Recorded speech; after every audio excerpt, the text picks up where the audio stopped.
nunca tinha morado sozinha, fui parar dentro de um seminário. Sempre tive tudo em casa e de repente você ter que abrir mão de tudo, assim. Então, até faxina eu fiz naquela época, porque eu precisava me sustentar de alguma forma. Mas naquele dia, cara, a compaixão de Jesus na minha vida, e para poder agir como compaixão na vida dele, foi falar para ele, cara, infelizmente eu não tenho o que te oferecer a não ser uma noite para dormir e uma comida para comer. Então, já que eu não posso fazer além disso, você vai com a gente, você vai dormir essa noite, você vai se alimentar, mas fica aí com o seu corotinho de pinga. Isso é estranho. Isso é estranho. Para a igreja, isso sou estranho.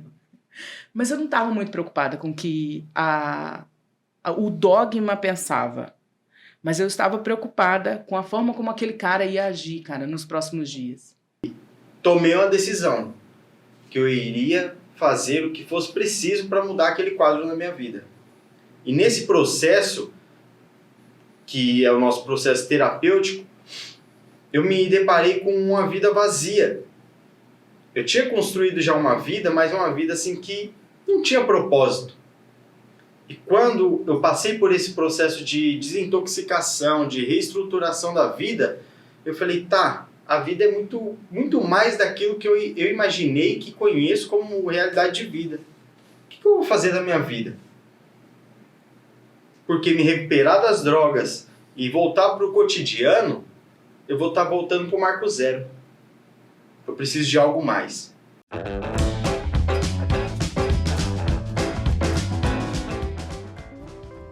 Café Brothers!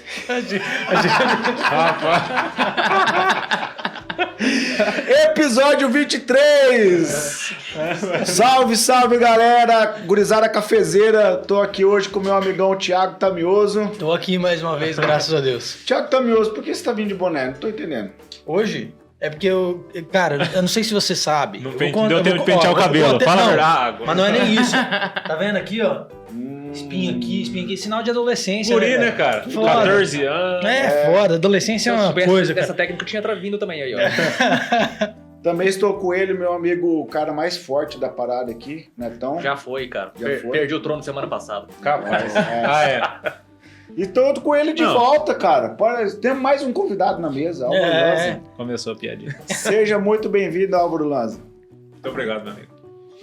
Gente, estamos aqui no episódio 23 e hoje eu tô muito feliz, como nos outros episódios também, feliz e animado, mas temos uma pessoa especial aqui da nossa cidade que tá voando no mundo aí, cara, levando muita coisa boa. Eu vou fazer a apresentação dela. Ela é a missionária Érica Daiane, formada em teologia no seminário Anna Wallerman na turma de 2015. Trabalhou na Cristolândia, Rio de Janeiro, 2016, por 2 meses. Depois passou por Brasília, na Cristolândia Brasília. Atualmente está em Minas Gerais, Cristolândia Minas Gerais, Muriaé. É isso mesmo? Isso mesmo. Trabalhando com pessoas em situação de rua e uso de drogas. Ela é esposa do Felipe e está aqui conosco hoje para bater um papo sobre servir as pessoas. É isso aí? É isso aí. Seja muito bem-vinda, Érica. Obrigada, gente. Pra mim é um prazer estar aqui, especialmente porque, de algum modo, a gente tem uma proximidade com cada um de vocês, né? Em vários momentos diferentes da vida. E isso é muito bacana, né? Então, fiquei muito feliz aquela vez que nós conversamos, né, William? Xandó, no caso, né? Pode Esse chamar negócio Xandó. de apelido e nome é meio enigmático.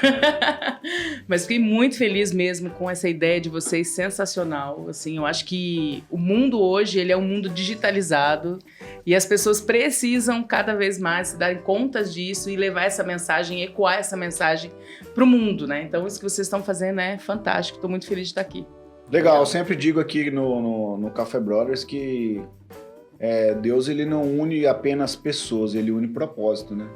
Então, quando nós tivemos essa ideia em conjunto, né, de fazer o Café Brothers, quando eu falei com você lá, não lembro se foi no Insta ou no WhatsApp, e falou, quando você vir pra cá, você avisa que a gente vai sentar para bater um papo, e pela graça de Deus, estamos aqui hoje sentados para bater esse papo.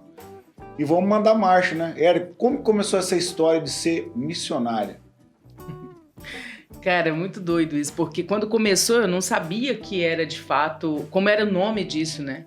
Eu só sabia que eu sentia algo queimando dentro de mim, que era como se algo me chamasse para fazer uma missão realmente, mas eu ainda não sabia nem como, nem onde, nem quando, nem com quem e o quanto isso iria me custar. Eu me lembro como hoje eu tinha mais ou menos uns 18 anos, 19 anos, quando sempre que o pastor, nos momentos missionários, levava os vídeos dos missionários, dos projetos missionários lá para a igreja, e eu sempre ficava chorando e parecia que era um panda, né? Porque a maquiagem escorria, ficava uma coisa maravilhosa, né? E eu ficava, não entendia o que era aquilo, até que um dia eu falei, pastor, tem alguma coisa muito estranha acontecendo comigo, eu não era nem batizada ainda na época. E aí ele me disse assim, olha, para você seguir isso aí, é dessa forma, e aí você precisa estudar e tal. E eu comecei a estudar e eu entendi que eu precisava abandonar algumas coisas, né? Então, uma das primeiras coisas que eu precisei fazer foi abandonar minha inércia. A inércia de ficar no meu comodismo, de ficar na minha tranquilidade, né? Vou só puxar aqui um pouquinho, que eu não tô conseguindo te ver. Ah, tá. De ficar na minha tranquilidade, de ficar da forma onde eu achava, né, que era bom. E foi quando eu larguei tudo e com 19 anos eu fui morar dentro de um seminário teológico batista. Nunca tinha morado sozinha, fui parar dentro de um seminário. Sempre tive tudo em casa e de repente você ter que abrir mão de tudo, assim. Então, até faxina eu fiz naquela época, porque eu precisava me sustentar de alguma forma. E, cara, conhecer gente nova, num lugar diferente, com a minha mãe falando, volta pra casa, o que você tá fazendo nesse lugar aí, não sei o quê. E eu fui. Não me arrependo nenhuma vez, mas que foi absolutamente sofrido porque foi uma renúncia, né? Foi uma renúncia. Uma renúncia em vários aspectos. Imagine uma mulher com 19 anos, tendo tudo na mão. De repente você é colocado dentro de um seminário onde são mulheres separadas de homens, e a gente estudando pra danar, 5 anos de seminário, sem saber exatamente para onde Deus me queria. Sem saber para onde Deus me queria. Eu sempre tive uma queda com a população em situação de rua. Sempre tive. Às vezes eu andava na rua aqui na cidade e eu levava as pessoas lá pra igreja. Vira e mexe, sempre tinha alguém que me ajudava a levar alguém lá pra igreja. Pra dar banho, pra dar comida, ou então eu tinha uma bicicleta verde e levava comida pro pessoal na rua. A população em situação de rua sempre teve um lugar no meu coração, só que eu nunca achei que realmente um dia eu fosse largar minha vida pra servir a população em situação de rua. Pra ir atrás, né? Pra ser irmão de Jesus ali na vida daquelas pessoas. Porque o que a população em situação de rua ela tem pra te oferecer, cara? Ela não tem nada para te oferecer. Ela não tem nada. Ela não tem uma casa. E a realidade nossa de Maracaju, ela é muito diferente da realidade de outros lugares do Brasil. Então eu também pensava assim, poxa, mas beleza, Deus está me chamando para trabalhar com população em situação de rua, mas ok, Maracaju não tem população em situação de rua. Eu me lembro como hoje, um dia saindo do culto, eu encontrei um cara deitado no chão com um corotinho de pinga e, né, eu muito leiga, falei pra ele assim, cara, vamos lá pra igreja, vou te ajudar, vamos tomar um banho, comer alguma coisa, deixa esse corotinho de pinga pra lá, tal, vamos pra lá. Aí ele disse assim pra mim, olha, eu posso até deixar o corotinho de pinga, mas você vai precisar me arrumar um lugar pra ficar, porque eu só consigo dormir na rua se eu estiver bebendo, cara. E aquilo foi uma coisa que me cortou, assim, e eu nunca vou me esquecer. E eu tava de salto, arrumada, agachada ali, conversando com ele, pensando, cara, é sério isso? Tipo, como uma pessoa vai conseguir dormir mais uma noite sem se embriagar? Para nós, cristãos, isso é uma realidade que escandaliza. É uma realidade que escandaliza. Mas naquele dia, cara, a compaixão de Jesus na minha vida... E para poder agir como compaixão na vida dele, foi falar para ele, cara, infelizmente eu não tenho o que te oferecer a não ser uma noite para dormir e uma comida para comer. Então já que eu não posso fazer, além disso, você vai com a gente, você vai dormir essa noite, você vai se alimentar, mas fica aí com seu corotinho de pinga. Isso é estranho. Para a igreja isso sou estranho. Mas eu não estava muito preocupada com o que o dogma pensava. Mas eu estava preocupada com a forma como aquele cara ia agir, cara, nos próximos dias. Ia virar uma chave dentro dele. E ele foi com a gente, foi lá pra igreja, nós demos banho nele, demos alimento para ele e pagamos a passagem dele. E ele foi embora. E eu não sei mais se ele usou o corotinho de pinga ou não. Talvez nunca mais tenha usado. Só que não fui eu que limitei isso, porque ele estava me passando uma realidade. E a realidade que aquele homem me passou é a realidade que eu convivo hoje no dia a dia. A realidade de um cara que perdeu a mãe, que perdeu filhos, que perdeu todo mundo e ele tem a droga. E às vezes ele não quer se livrar da droga. Às vezes ele não quer ir pedir ajuda. Se ele quiser pedir ajuda, se ele necessitar de ajuda, nós somos essa pessoa que vamos ajudar, né? E quando eu comecei a fazer psicologia, eu estou agora no penúltimo ano, eu comecei a entender mais ainda o quanto o evangelho, ele é um evangelho de compaixão e graça. Não é um evangelho para você fazer o que você quer fazer. Definitivamente não é um evangelho para você fazer o que você quer fazer. Mas é um evangelho que é um evangelho do cuidado, cara, do serviço. E entender que o serviço, ele não depende do que você me dá, mas ele depende do que eu dou para você.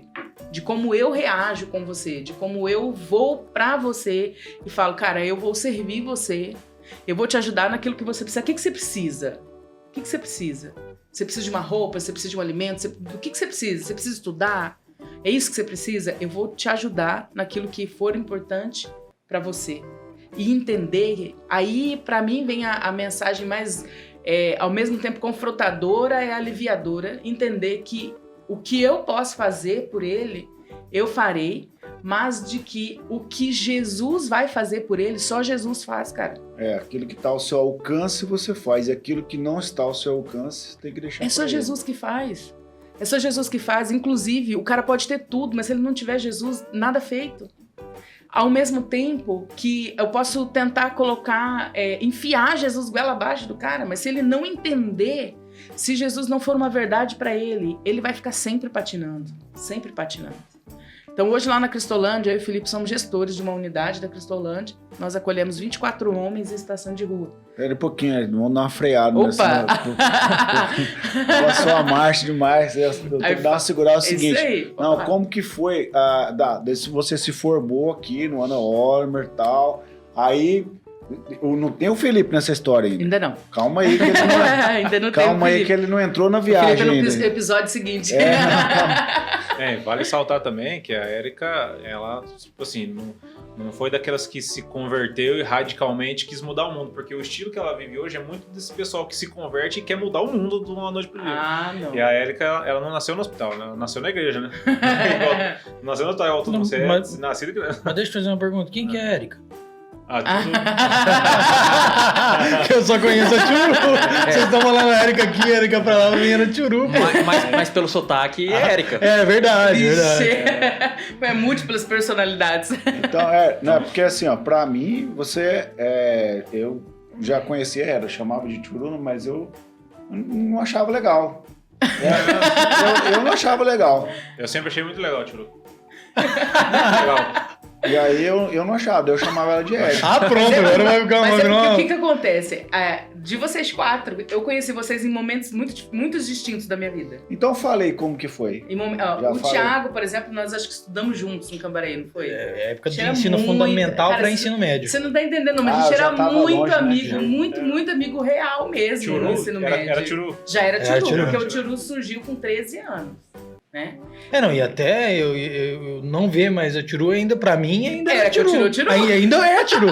Então, pera lá. Então, nós tá no impasse aqui agora. Porque isso aqui, num dos episódios que ele falou pra nós aqui, ele falou que ele não tinha muitos amigos na escola. Então, tá aqui... Mas a gente era muito rapaz, amigos. jamais vistos. Dá pra dar outro podcast isso aí. E aí, não, mas a gente era muito próximo mesmo, né? Não lembro assim se era tanto tempo, mas Então a gente era bem você já próximo. ajudava a gente em situação de rua desde aquela época. Ai, Hoje o Álvaro... Não, hoje o Álvaro... Antes disso aqui, ele já tava na minha... Ó, aqui, ó. Ele andava com aquela barbona. Mas ele fez foi um ela que dossiê, tirou. ele fez um dossiê do... Cara... Não, passa pro próximo logo, vai, pelo amor de que Deus. ele falou um dia aqui, nossa, ele não conversou com ninguém na escola. Aqui com a menina falou que... Não, mas a amiga, Érica pode falar. Era um cara de pouquíssimos amigos. Era de poucos amigos mesmo, na real. Achamos o único. Eu não diria a única, não, mas a gente era bem poucos mesmo, assim, muito poucos mesmo. Tinha da época da pracinha do BNH, de tereré, violão. Nossa, verdade. Madrugada. Que madrugada, você sabe que eu sempre fui da madrugada, né? BNH. Putz, cara, quando eu Redondo. cheguei aqui em Maracaju, tava quase acabando já o BNH, cara. Pois Aquele é. movimentado. Eu Pois é. peguei E eu tô lá até hoje. E aí, Não, Érico, daí, 2005, e como é que foi o Neto? Então, o Neto já foi um processo. Eu já estava como missionária quando eu e o Neto nos aproximamos, né, Neto? Lá na Filadélfia. Muita amizade, muito amigo também, muita. Quando eu fui fazer psicologia, o Neto me deu um CD, cara, um CD de música profunda, daquela assim, choro e ovo frito mesmo, sabe? Não nessa ordem, né? É, mas eu não sei. Não nessa ordem. E a gente conversava muito, virava algumas noites conversando e a gente teve um tempo bem próximo, até no próximo batismo dele e tal. Então, realmente foi uma outra etapa. São como dizer assim, quase gerações distintas, né? Rapaz, eu não tô conhecendo mais ninguém aqui. Eu só vejo se eu ouvindo rock. Hã? Mas Mas foi era? rock mesmo, Mas era? aí, era rock. Mas chora com Uma- rock? Que- Ô, louco, bicho. Ah, eu tô por ver. Você não, Não, sabe não Don't acredito, Cry? Eu nunca Don't ouvi Cry. rock. O rock faz você chorar de felicidade. O único rock Cola que faz eu com chorar é o nós, rock cola com balboa. nós. O único rock que faz eu chorar é o rock balboa. Caramba, tá Você muito quer ver o massa, filme, quer ver o filme 4? Rock Balboa. Você quer ver o Rock 4, então? Na hora que ele perde o amigo dele, chora largado, Pronto, mano. vai virar episódio do rock agora. E aí, Érico? Já o Álvaro foi da juventude. Quando me converti. Quando você se Quando me converteu também. converti. Ele era o Leitão ainda? Cara, eu não me lembro desse apelido. Real. É, Mas- aqui não, aqui foi mais do Paraná. Eu não me lembro desse apelido. Eu me É. lembro que nós, quando ele se converteu, a gente tinha uma junção aqui muito grande das juventudes da PIB e da Tessalônica. Então a gente vivia junto.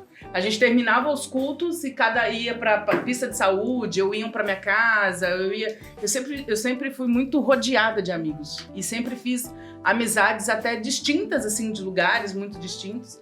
E foi nessa época, realmente, Sim. que a gente se aproximou. Aí, na verdade, eles estavam com muito medo de eu voltar pra Ah, situação de rua. É tipo isso que a gente trabalha na recuperação e na prevenção, né?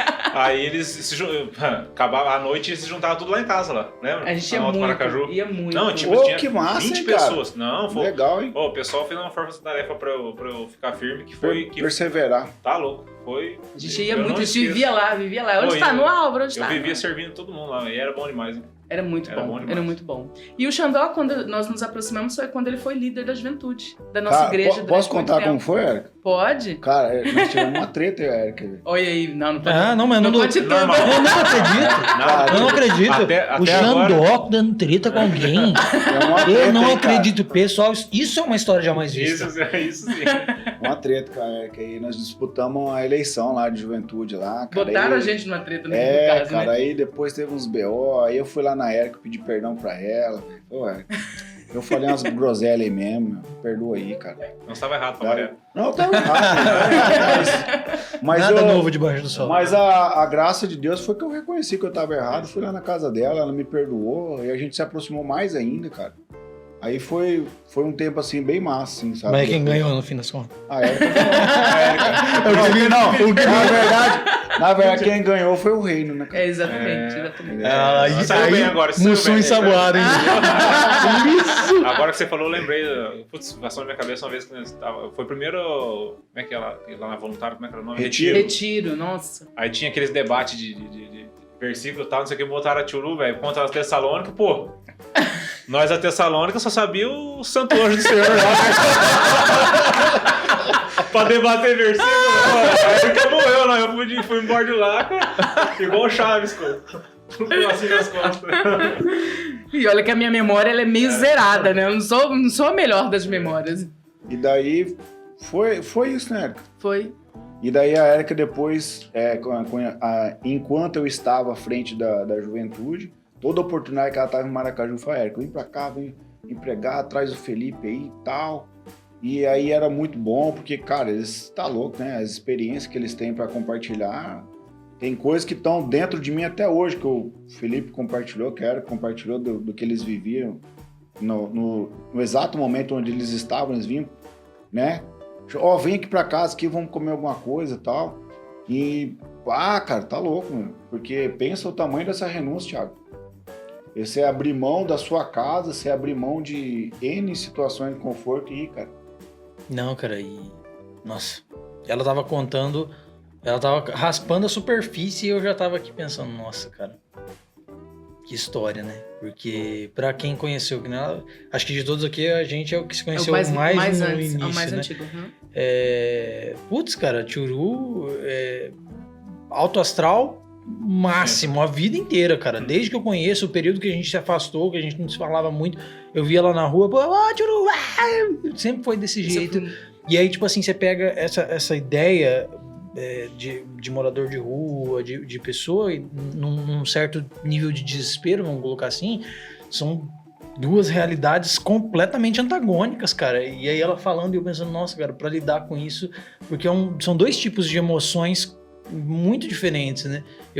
Cara, é outro mundo, cara, é outro mundo. É bonito demais. Eu acho que só a energia dela de ser pra cima que é capaz de suportar esse tipo de coisa, né? Com Talvez certeza. uma pessoa com energia um pouquinho mais neutra, ela não consegue lidar com isso aí, não. Porque não é um fardo muito legal de se carregar, não. Eu imagino, né? Eu ia perguntar, tem uma coisa, porque eu conheço seu pai um pouco, né? Essa consistência que você tem nas coisas, você puxou pro seu pai? Você acha que você puxou pro seu pai? Acredito que Eu sim. conheço. Porque seu pai também, desde quando eu cheguei em Maracaju, é um cara muito consistente no que ele faz, tanto na vida cristã quanto na vida profissional, né? Sim. Ele tem esse equilíbrio, né? E essa constância. Sim. E eu tenho muito disso, cara. Eu tenho horror a deixar coisa pro final, assim, sem terminar. Tenho horror a deixar coisa sem terminar. Eu não consigo sair de um lugar sem ter finalizado aquilo e colocado a chave e deixado tudo... eu acho que é muito disso. Eu acredito que seja assim. Meu pai já tá...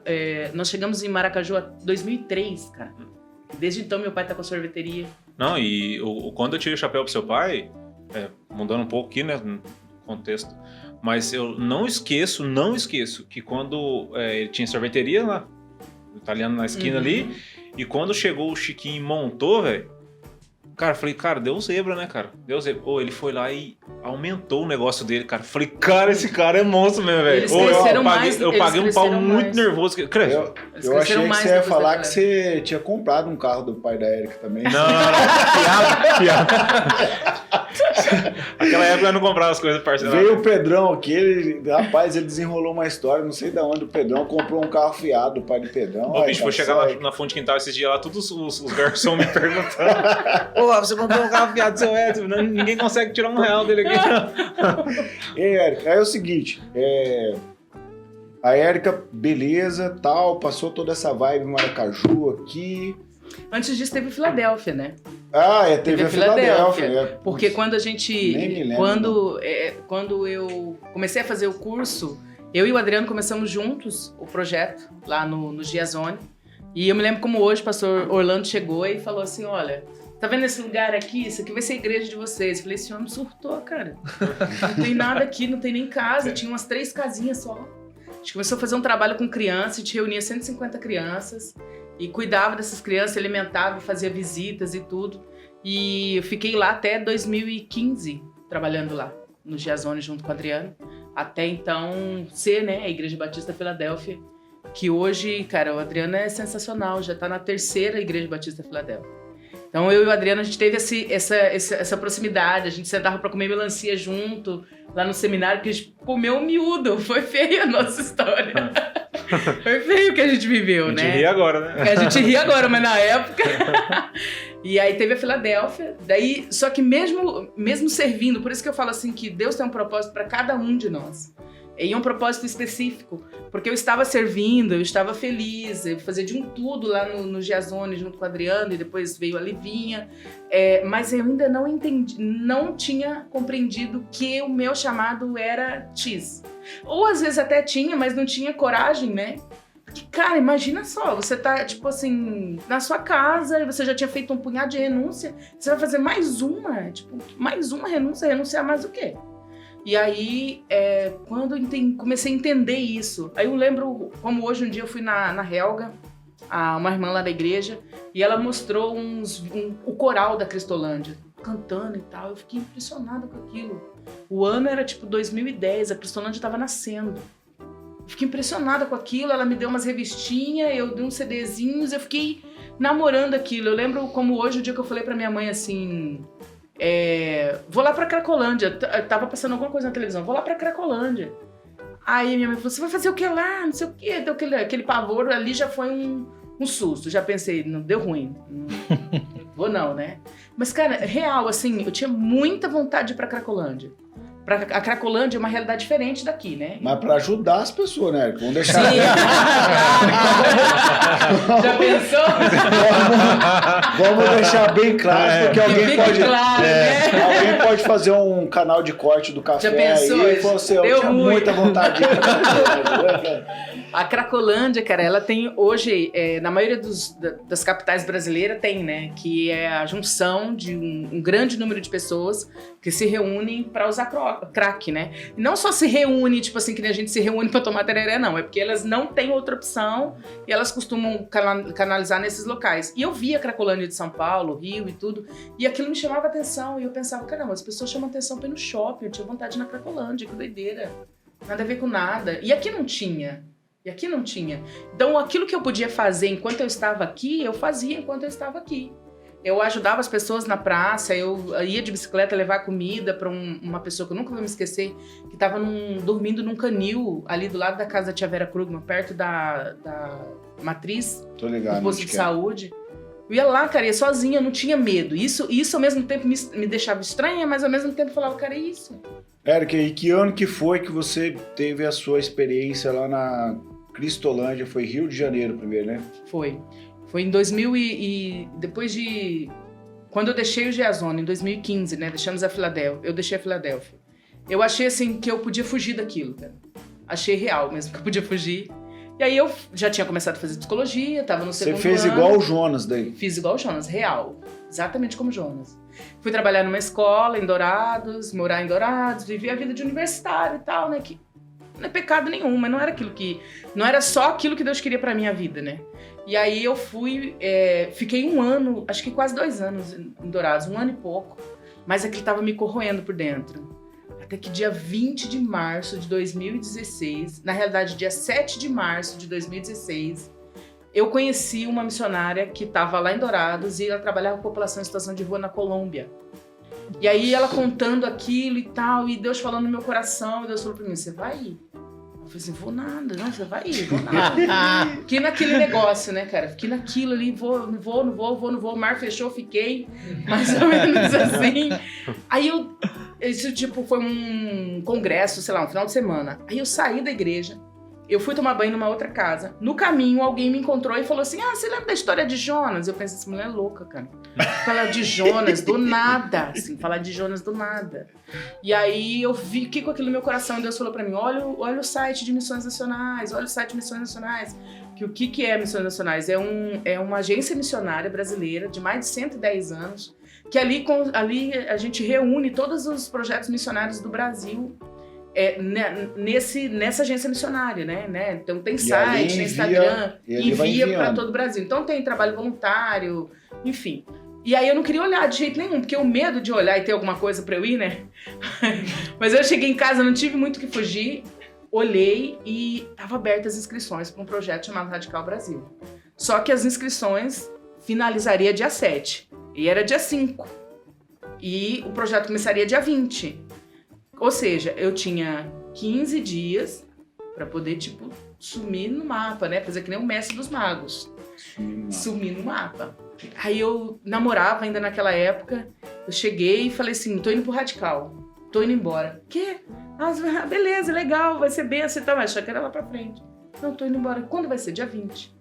Tipo, isso era num sábado, quando foi na segunda, eu mandei toda a papelada, mandei tudo. E reuni tudo que era preciso, vendi todos os móveis, vendi tudo, fui-me embora. Machado deu na raiz. Fui embora, cara.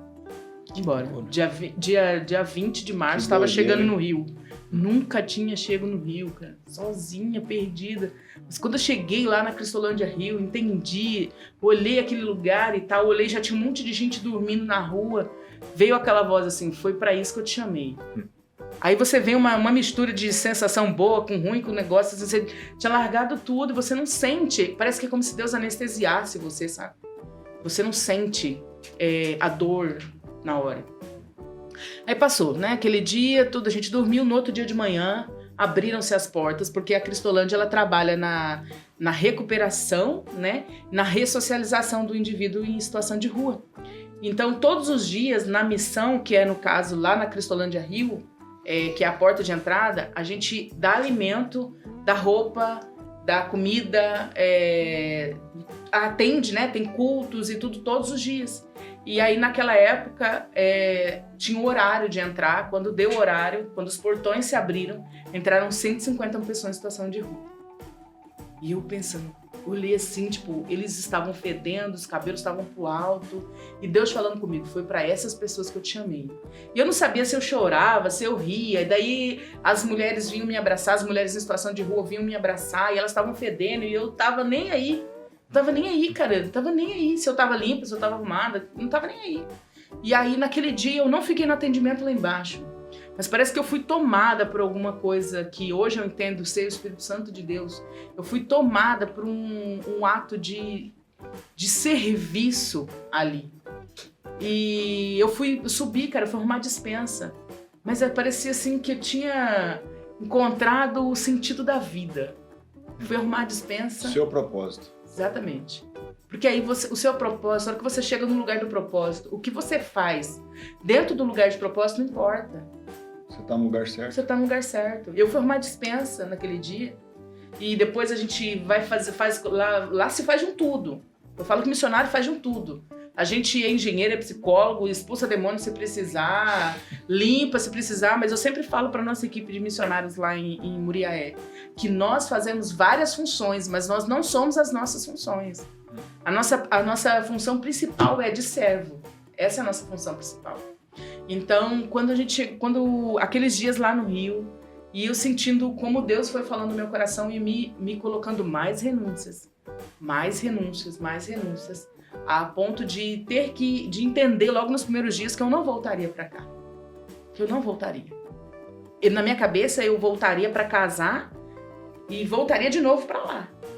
Mas não foi dessa forma como Deus quis naquele momento. Eu acabei terminando o relacionamento e seguimos. E esse projeto você ficava 2 meses em treinamento e depois você era enviado para algum lugar do Brasil que a gente só sabia no último minuto que a gente ia ser transferido. Louco, tipo um reality show. Tipo isso mesmo. Missões. A gente só sabe menos de 24 horas antes que a gente vai morar em tal lugar. Érica, então, aí o seguinte, chegou lá no Rio, teve esse, vamos dizer assim, esse particular, um momento particular, você e Deus, quer dizer, seria a saída da barriga do peixe, né? Exatamente. E aí, o impacto lá, tal, Cristolândia, tô aqui, é o meu propósito, é isso que Deus tem pra minha vida.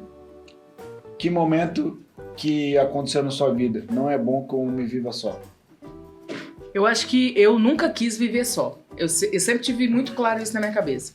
Mas eu meio que queria barganhar com Deus, né? Eu falava assim, Deus, eu só vou quando eu tiver alguém e tal, né?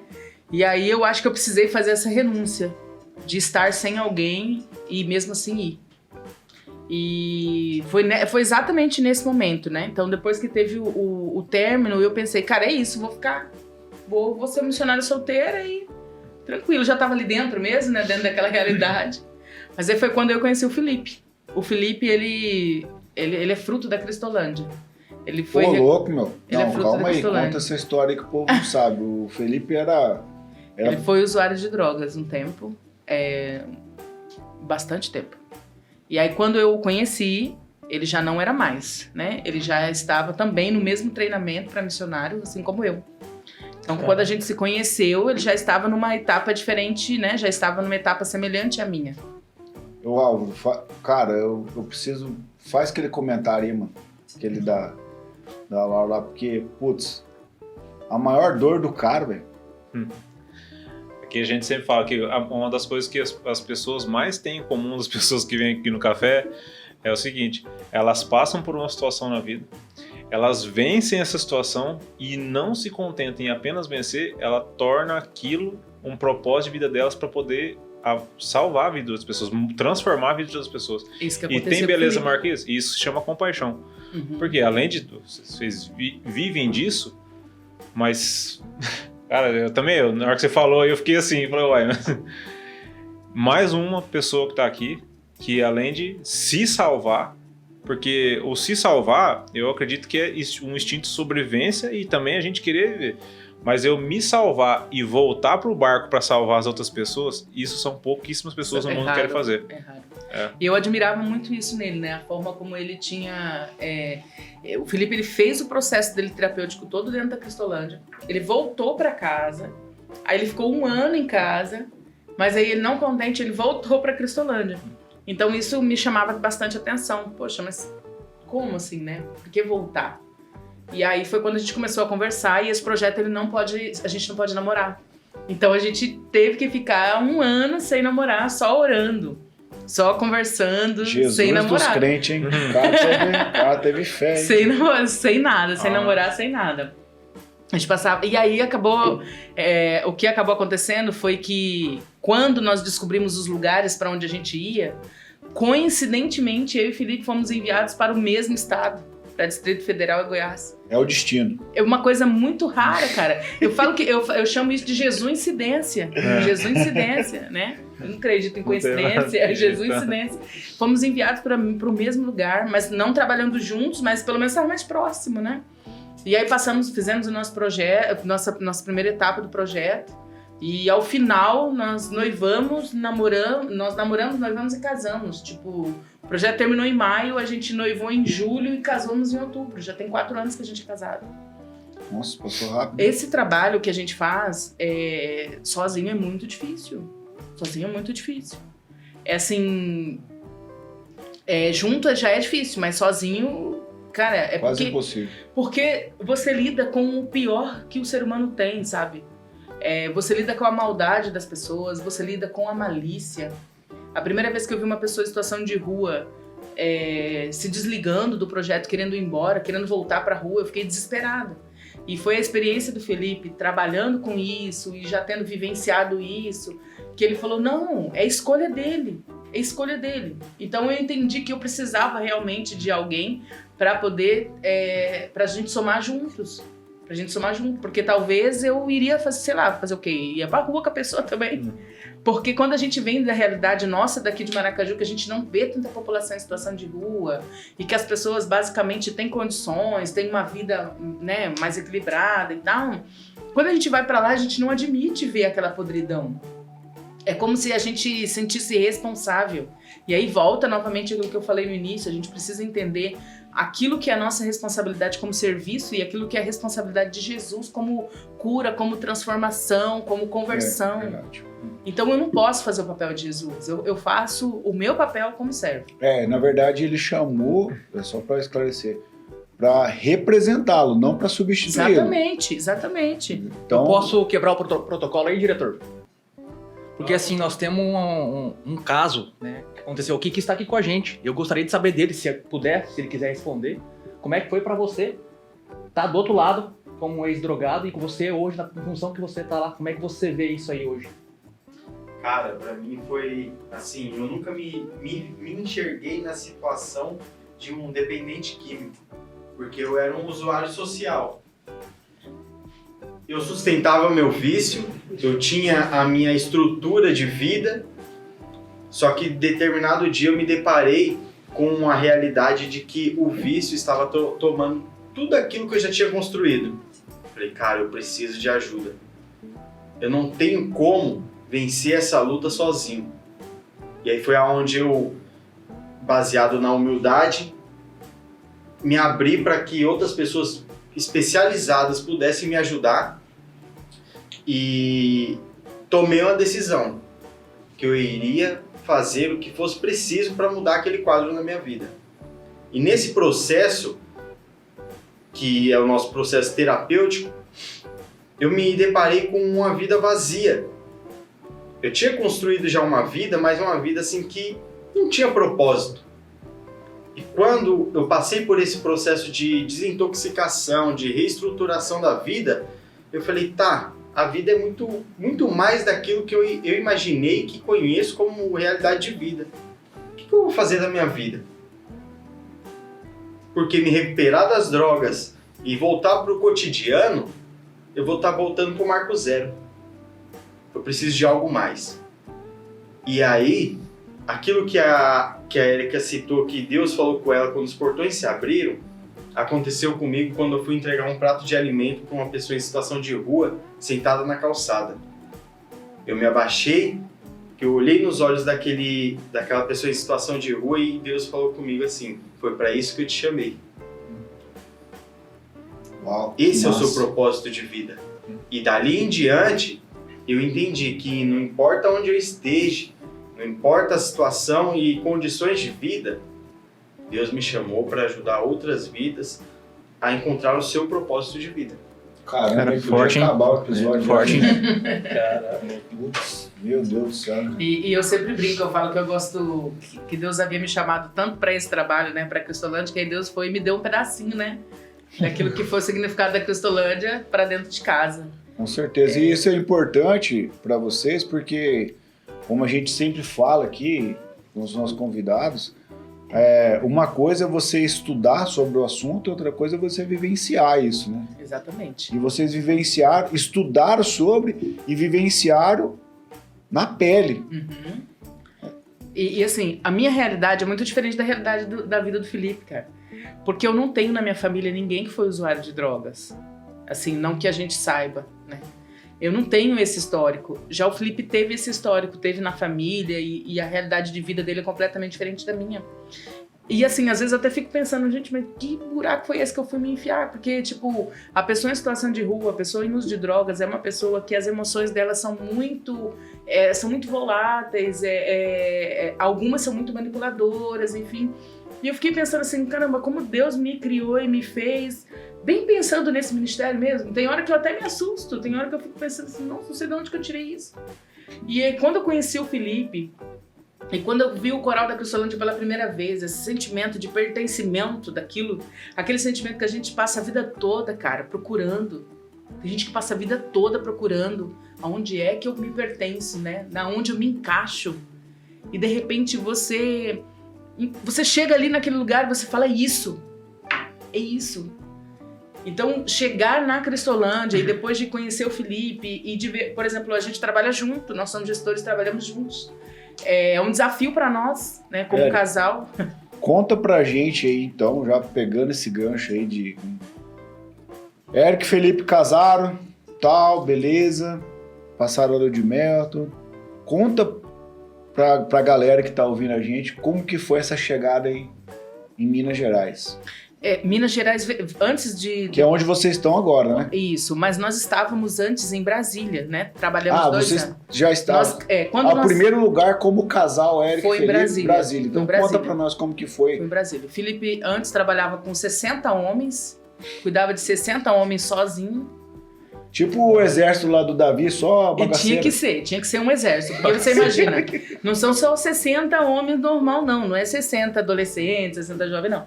Né? Não que jamais, né, dizer assim que a população em situação de rua ou em uso de drogas não seja normal. Mas a gente está dizendo que cada um deles tem uma necessidade específica, tem uma questão específica. E a gente estava com 60 homens dessa forma. Então o Felipe trabalhava com homens, eu trabalhava com mulheres. E até já tinha sido ameaçada por mulher. Tinha esse negócio, uma era ameaçar, né? Falar que ia te bater? Mulher é pior que homem. Mulher em uso de drogas é muito pior que homem. Elas costumam ser mais desafiadoras, mais manipuladoras. Homem é mais respeitoso nessa... Sim. Eu trabalho com homem tem um tempão e eu não lembro assim, de ter uma situação de desrespeito de algum homem comigo. Mas com mulher, era um dia sim e o outro também. Mulher é osso. Eu sou a única que posso falar, né? Mulher é osso. A gente só pode dar risada. A gente só pode rir, isso aí. Não pode concordar de jeito nenhum. Ainda mais eu vocês não estão né? no lugar de fala de vocês. E aí, cara, quando a gente casou, nós fomos trabalhar juntos na missão, que é a porta de entrada, onde a gente faz triagem com essas pessoas, onde a gente dá alimento todo dia, banho, roupa, enfim, fomos trabalhar juntos. E aí começou um baita de um desafio, né? Trabalhar juntos pela primeira vez, casados pela primeira vez. E ficamos... Depois que nós casamos, nós trabalhamos 8 meses lá nesse mesmo lugar, em Brasília. E foi um baita de um desafio, liderar a equipe, liderar, né, ser líder ali naquele contexto, que para nós casamento foi um baita desafio. Eu sempre falo, gente, os primeiros meses de casamento foi terrível. Mas assim, principalmente pela situação, porque inevitavelmente você acaba trazendo algumas coisas para casa. Então depois de 8 meses que nós tínhamos nos casado, nós recebemos um convite para irmos gerenciar uma unidade lá no interior de Minas. A gente pensou, será? Oramos a respeito disso e Deus confirmou no nosso coração que era pra gente ir. E nós fomos conhecer o local, né? E aí todo mundo dizia assim que era um local muito bonito, e de fato é um local bem equipado, mas a gente não tinha... Não era igual o Giazone no começo. Não, totalmente diferente. Os desafios lá eram outros, cara. Desculpa, o Adriano falou da maquete do inferno lá. O Adriano falou que quando ele foi lá com o pastor lá, ele falou assim, aqui vai ser uma igreja. Pastor, Mas rapaz, parecia a maquete do inferno, cara. Não tinha ninguém, não tinha nada. Era terrana vermelha. Só tinha os quadradinhos, parecia cemitério, assim, só tinha os quadradinhos, assim, na Filadélfia. Ali era... Feio. E esse lugar já não era tão Não, ruim. nesse aspecto não. Nesse aspecto de espaço físico, tranquilo, cara. Tinha um lugar outros bonito. problemas, mas... A dificuldade lá eram outras. A dificuldade lá era falta de alimento para você sustentar aqueles homens. Era falta de leite, que ninguém via que era leite. Era demônio correndo pra lá e pra cá. Meu Deus do céu.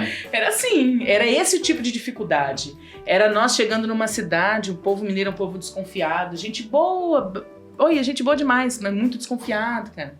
Você chega numa casa, você chega num lugar, nem casa a gente não tinha, a gente ficou 15 dias dormindo de favor na casa de uma irmã, porque a gente não tinha, nossa casa tinha dado um problema, a gente não tinha carro, a gente andava a pé.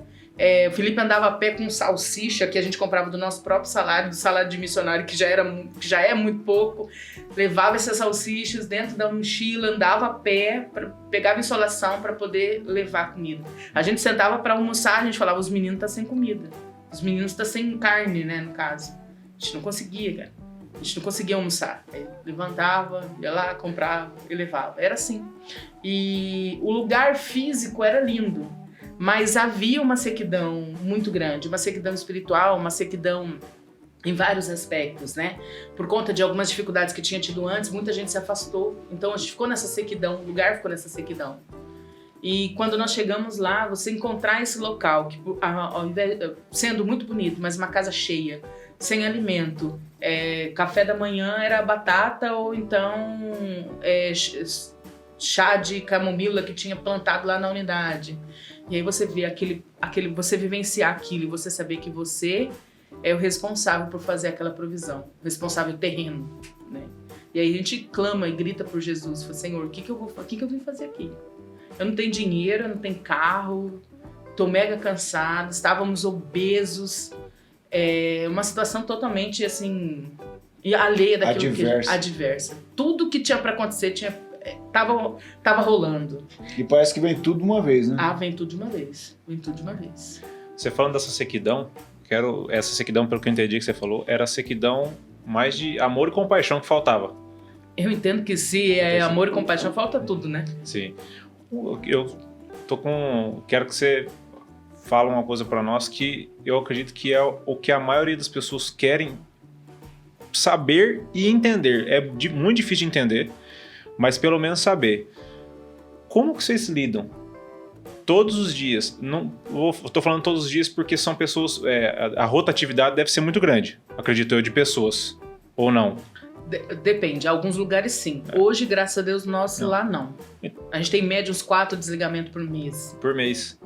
Porque esse pessoal que vocês ajudam, eles querendo desistir todo dia, e igual você falou assim, a ingratidão, às vezes a raiva, o ódio, que eles carregam já. Sim, eles projetam isso em você.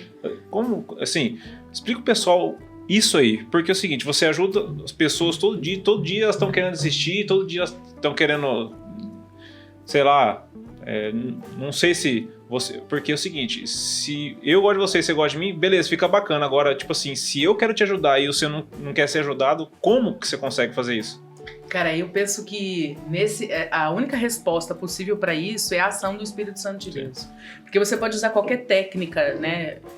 Hoje dentro da psicologia a gente tem várias formas de você ajudar a pessoa, né? De você auxiliar para que ela encontre o próprio caminho. Mas nesse caso específico, uma coisa que a gente precisa entender é que a realidade é que o dependente químico, ele nunca quer. Ele nunca quer, porque ele não tá tomado pela própria vontade. Ele tá tomado por qualquer outra coisa. Pela dor, pela ansiedade, pela própria química do uso de drogas, mas ele não tem vontade própria ali naquele momento, porque a vontade dele foi furtada pelo vício. Então, a gente precisa entender o seguinte, que tem hora que o cara se auto-sabota.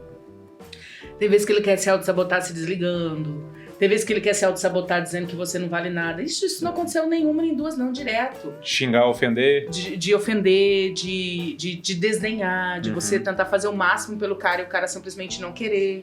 Porque ele também quer que você desista, né? Ele quer que Do você mesmo desista. jeito que ele desiste. Exatamente. A autossabotagem, ela faz exatamente isso. Ele quer que você desista dele, para que ele diga assim, olha, você desistiu de mim, por isso eu tô Também vou abandonando. desistir de mim. Também vou desistir de mim.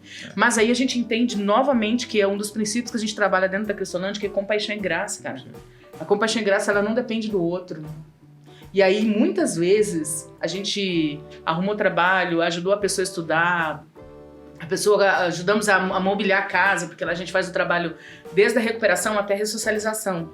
Então, na ressocialização, a gente ajuda a montar casas, ajuda a empregar, né? E aí você vê, cara, o cara tá bonitinho, tá belezinho, você pega a foto dele de antes, você pega a foto dele depois, você vê que é outra pessoa, e ele vira e fala assim, eu tenho condições hoje de estar comendo do bom e do melhor, e tô comendo arroz, feijão, salada e frango todo dia. Como se fosse uma coisa absurda, né? Que arroz, feijão, salada e frango é a comida base de todo mundo hoje em dia. E a gente preza muito por isso lá. A alimentação de qualidade, você fala, cara, é verdade, ele tem mesmo condições hoje, mas ele não precisava falar isso. E você vê que o cara desdenha os próprios colegas. Lidar com a ingratidão é difícil, né? É difícil, pra mim é a pior parte. Vou falar pra você que pra mim é a pior parte. Tem dia assim, porque não é só ingratidão em relação a mim, cara, mas em relação a todos os parceiros que ajudam, é uma ingratidão em relação a todas as igrejas que investem. Pra gente estar lá, tem igrejas que estão investindo, tem parceiros que estão investindo, tem empresários que estão investindo, tem lojas que estão doando, tem pessoas que estão orando, e aí você fala assim, caramba, a pessoa chega a esse ponto. Mas daí eu me lembro de Jesus. E aí eu penso o seguinte, cara, eu não trabalho pro João. Eu não trabalho para missões nacionais, eu não trabalho para ninguém, eu trabalho para Jesus. E Jesus continuaria, assim como ele continuou quando a gente falou, eu não quero você. Quando a gente falou assim, olha, eu vou fazer aqui a minha vontade, tá? E você fica aí. Daí Jesus vai e continua, cara. Falou para Jesus assim, Jesus, você conhece a Mexa? Então aqui você deixa, que eu que vou resolver agora. Exatamente, exatamente. Conta pra nós agora, você falou aí na parada, tal, tipo, pelo que eu entendia, o céu tava fechado. Vocês chegaram ali, o negócio tava escuro, céu de bronze. Que momento que foi, assim, que abriu o céu, assim, que as pessoas da cidade começaram a interagir, começou a chegar as doações, as pessoas falaram, não, esse casal aí é diferente. Vamos dizer assim, eles têm faca na caveira, esses dois aí, cara. Eu acho que foi quando nós paramos de tentar fazer da nossa forma, que seria tentar convencer as pessoas de que o projeto era um bom projeto para ser investido, de que era um projeto sério, de que nós sabíamos o que estávamos fazendo, enfim, e passamos a confiar tão somente em Deus. Porque sim, a gente é humano e a gente também cai nessas armadilhas, né? E de que forma foi isso, né? De forma prática. Foi quando nós, assim que chegamos, vendo essa sequidão toda, fizemos um propósito de oração de 21 dias. Foi uma das primeiras coisas que nós fizemos lá. E aí nós fizemos várias ações. A primeira foi um propósito de oração. A segunda foi multiplicar o pouco que a gente tinha. E a terceira foi orar pelas coisas que chegavam. Então, começou com o propósito de oração. Nós, todos os dias, às 2 horas, a gente tem essa prática até hoje. A gente se reúne para orar. E aí nós colocamos ali todos os pedidos de oração. E falávamos bem claramente para os meninos, olha, nossa despensa tá faltando isso, tá faltando aquilo, tá faltando aquilo outro. Hoje nós usamos 270 quilos de carne por mês. Vocês calculam aí, vezes R$9, que é a carne mais barata. Se não for dependência de Deus, eu não sei dependendo do que é, porque de onde que arruma, né? sustento para tudo isso. Ainda mais para fazer de uma forma bacana, de uma forma que eles tenham 4 refeições diárias, bem equilibrada, né, nutricionalmente, enfim. E aí nós começamos a orar e colocar diante de Deus. E a nossa fossa fedia, documento atrasado, comida só graça, aquela coisa toda. E aí nós fizemos o propósito de oração e quando tava chegando ao final, não tinha acontecido nada, cara. A gente, tipo, e agora, né? É que nem filho, tipo assim, a criança fala assim, pai, eu quero um sorvete. Mas assim, na volta a gente compra. Só que você saber que na volta você não tem dinheiro, cara. Como você vai comprar? Era tipo isso. E aí, falamos, Senhor, e agora? O que nós vamos falar pros meninos? Aí Deus falou o coração do Felipe, que era para ministrar o coração dos meninos sobre tempo. Entendeu? Sobre o tempo de Deus. No dia seguinte, Felipe reuniu todo mundo e falou sobre o tempo de Deus. E a gente mesmo agoniado, pensando, Senhor, e agora? Tipo, ok, oramos 21 dias, mas a fossa continua fedendo, a despensa continua faltando, os documentos continuam atrasados, e aí? E tudo bem, passou aquele dia, aí deu tipo 22, 23 dias mais ou menos, chegou uma pessoa para entregar um pedaço de... um quilo de carne. E aí Deus também tinha falado no nosso coração que todo mundo que chegasse, independente do que trouxesse, era pra gente se reunir e orar agradecendo por aquilo. Esse irmão chegou e todo mundo se reuniu e começou a orar por ele. Ele ficou assim um pouco perdido, aí ele saiu dali, depois ele nos contou que ele voltou chorando e falando, eu preciso investir nisso aqui. Caramba, cara. E começou a falar para outros, olha, vocês vão lá na Cristolândia, porque ela é tipo uma chácara, né? Pra quem não conhece, é uma chácara, a gente são 4 quartos, cada quarto cabe 6 camas, aí tem refeitório, templo, campo de futebol, churrasqueira, um lugar muito grande. E aí é fora da cidade, um pouquinho fora da cidade. E aí ele disse que ele voltou na estrada chorando e começou a falar pro pessoal, vocês têm que ir lá, porque tem alguma coisa diferente que tá rolando lá. E aí começou a vir outro, e começou a vir outro, eles começaram a se aproximar e começaram a voltar de novo. E nesse tempo também Deus falou, vocês precisam multiplicar o que vocês têm. E a gente nunca questionou sobre multiplicar o pouco que a gente tinha, que na época era multiplicar com uma comunidade terapêutica, próximo era cenoura e tomate. A gente tinha muito pouco. Mas Deus sempre nos ministrou para multiplicar. E a gente pegava aquele pouco que a gente tinha e dividia no meio. E até hoje a gente recebe doações lá na nossa unidade para multiplicar para a comunidade, para multiplicar para outros lugares. É como se, de alguma forma, acabasse sendo um polo. Tá transbordando. Porque Deus sempre trabalhou nesse transbordar. E aos poucos as coisas foram acontecendo, cara. Depois nós fizemos uma construção de uma fossa nova, fizemos várias e várias reformas, um projeto que não cobra R$1 para acolher ninguém, não cobra R$1, tem um tratamento de qualidade. Tem meninos que entraram, que tentaram pôr fogo neles, por exemplo, lá nas ruas. E hoje esse menino, ele trabalha num hospital da cidade, ele concluiu os estudos dele, ele concluiu o curso técnico de enfermagem dele e hoje ele é contratado pela Casa de Saúde Santa Lúcia, lá na nossa cidade. E ele agora, em dezembro, se forma em técnico de enfermagem e instrumentalização cirúrgica. Caraca. Essa é uma das várias histórias, né, que a gente tem.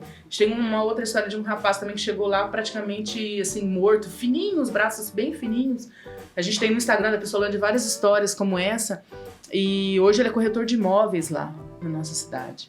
E a gente tem outros que viraram missionários. A gente tem outros que venderam tudo. E hoje Deus reconstruiu a história dele completa.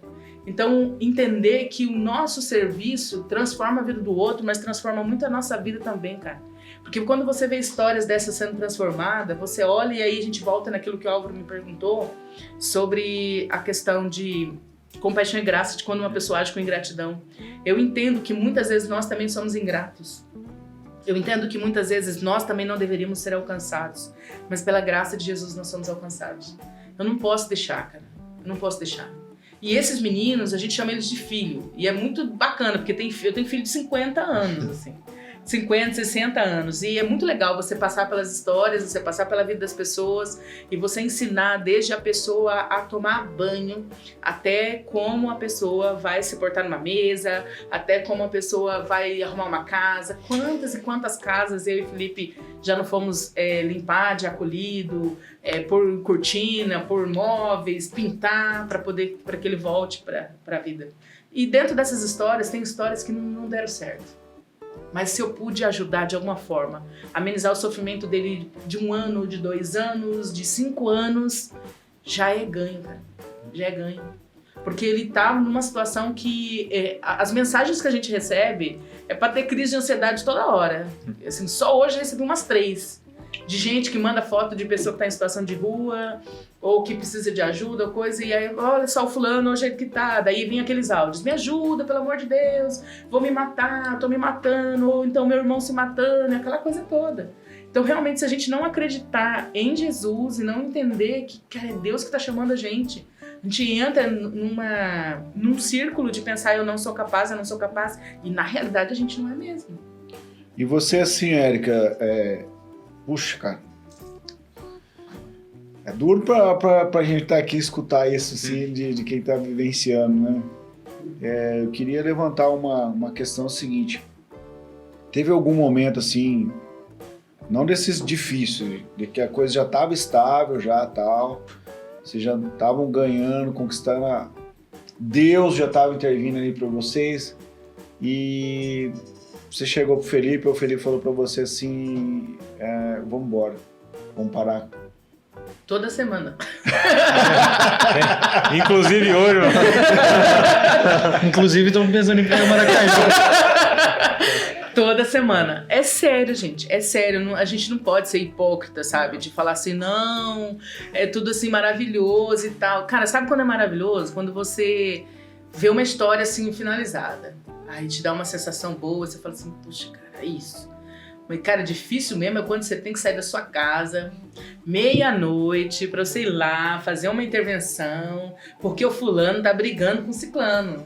Porque o fulano pegou a minha camisa, cara, pegou meu tênis. Eu falei assim, caramba, meu. É como se fosse igual criança mesmo. Igual criança. É tipo você não dormir de preocupação se o cara vai ter um alimento ou não, se ele vai ter uma roupa ou não, se ele não falou com a família, se a família não quer receber ele em casa, que tem família que não quer mais acolher, que a família não quer mais acolher, e no outro dia ele chega lá e ele te fala um monte de coisa, e você fica assim, tipo, eu tô tentando fazer um negócio por você e você ainda tá sendo grosseiro comigo. Então, assim, não dá pra gente ser hipócrita e falar que não dá vontade de ir embora, porque dá. Primeiro porque é estressante, é cansativo, é frustrante, mas é muito bom também ver as histórias transformadas. Mas vontade de ir embora, direto. Direto. Rapaz, eu não tenho nada pra falar não, cara. Eu tô aqui pra aprender. E falar pra você, eu aprendi, hein, moço. Cara do céu, que história bonita, hein, Érica? Gostaram, né?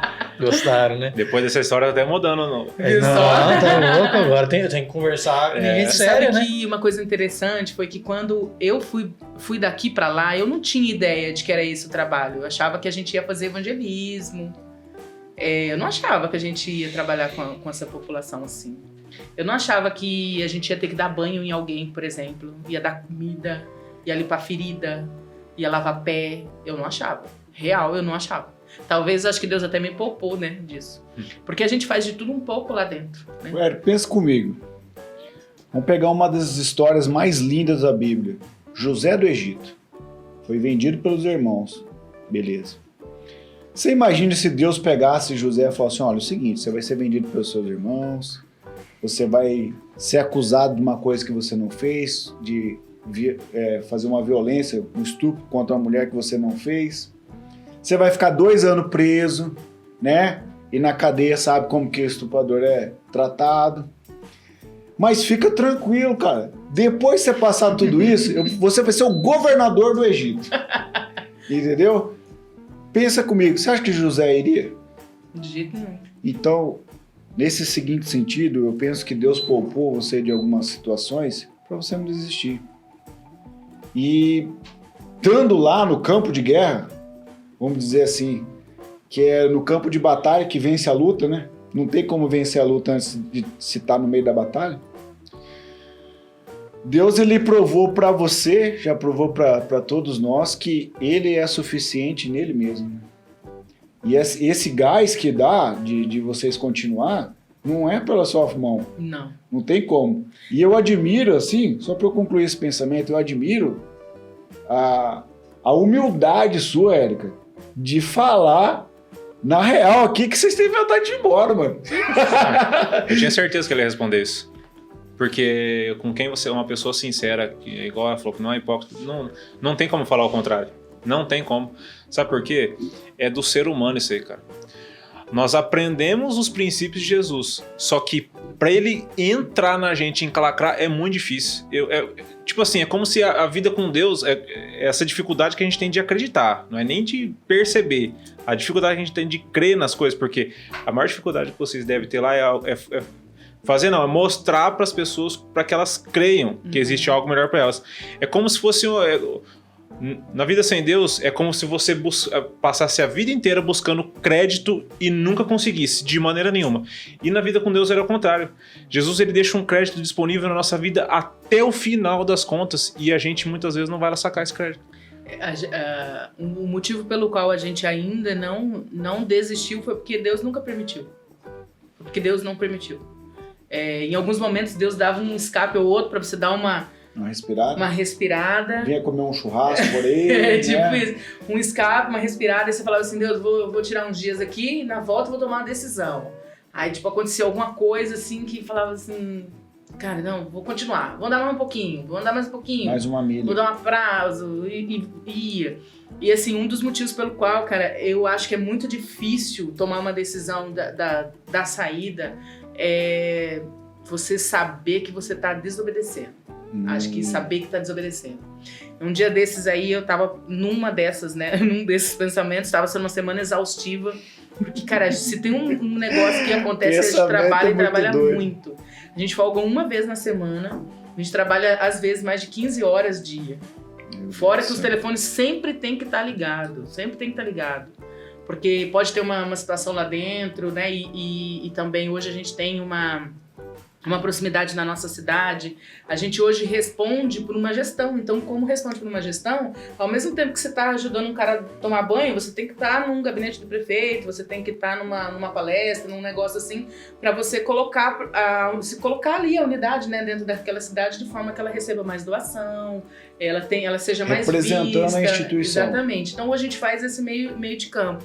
E um dia desse, num dia muito exaustivo, um dia de reforma que a gente estava, eu estava muito cansado, passeando pelo Instagram, eu vi uma frase, na verdade era um versículo bíblico, aí eu fui ler, né, todo o trecho que ele me chamou a atenção, que era o texto onde os pescadores estavam tentando pescar ali e não pegava peixe de lado nenhum. E aí eles estavam muito exaustos, muito cansados, e aí Jesus fala assim, joga a rede do outro lado. Aí eles falam, não, Senhor, mas não vou jogar não. Poxa, eu tô aqui a noite inteira, já deu, né? Ele não joga do outro lado. E aí eles, por obediência, eles jogam a rede do outro lado.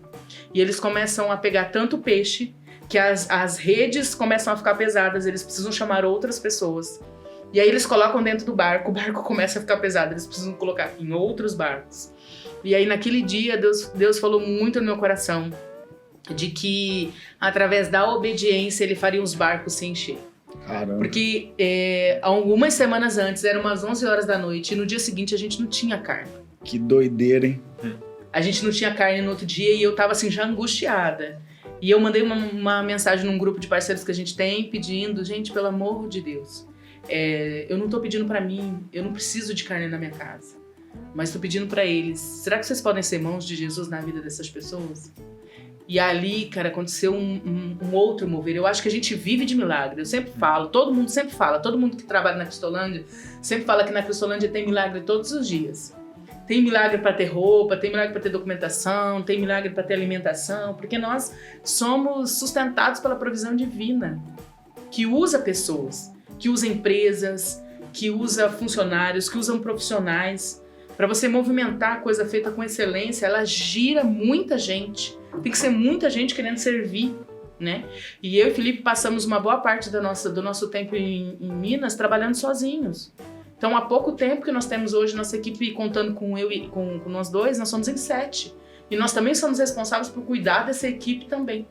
Então, nós cuidamos dos 24 e mais né, da nossa equipe de 7 pessoas. Mas até outro dia, éramos só nós dois. Imagine como é que você faz tudo. A gente trabalhando com formação de líderes, formando outros homens lá dentro que estavam em situação de rua para poder cozinhar, limpar, arrumar a despensa, tudo de uma forma organizada, de forma que eles não perdessem, né, o programa terapêutico deles, mas era eles que ajudavam. Eric, e outra coisa, isso é tudo no 0800 para as instituições públicas. Isso não custa nada para o governo. Nada para o governo estadual, nada para o governo federal, nada para o governo do município.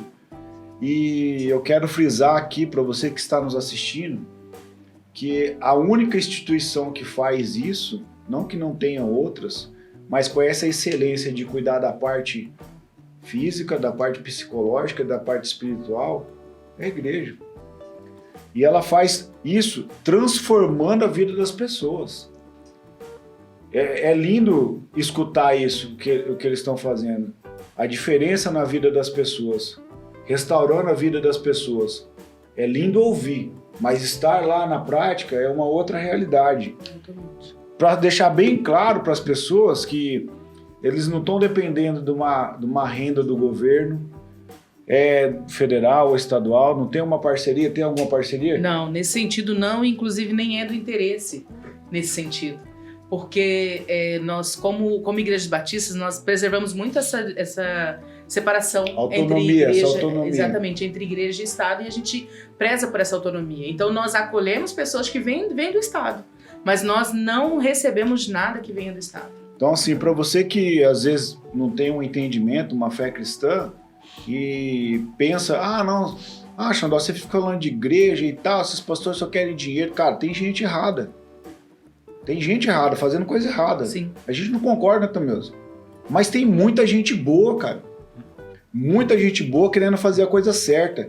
E eu peço para vocês que se compadeçam e tenham sentido no coração, a gente vai colocar no link aí no final aí, o Pix da instituição. Quem quiser investir nesse projeto, né? Sim. Sentir no coração, que você vai estar plantando uma semente de esperança, cara.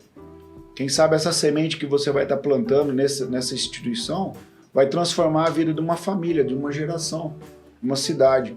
Eu quis frisar isso para as pessoas não pensar que isso aqui como assim, é fácil. Não, os caras têm uma parceria com o governo, lá não tem nada do governo, Nada. gente.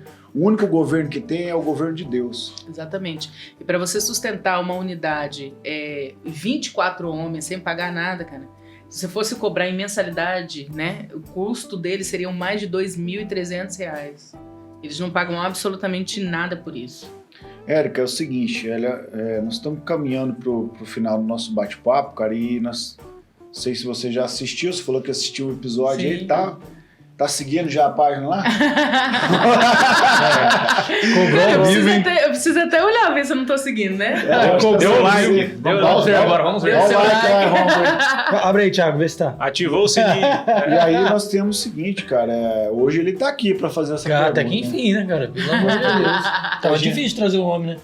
Tá difícil, cara. Pecuarista. Convidado também. Dois convidados.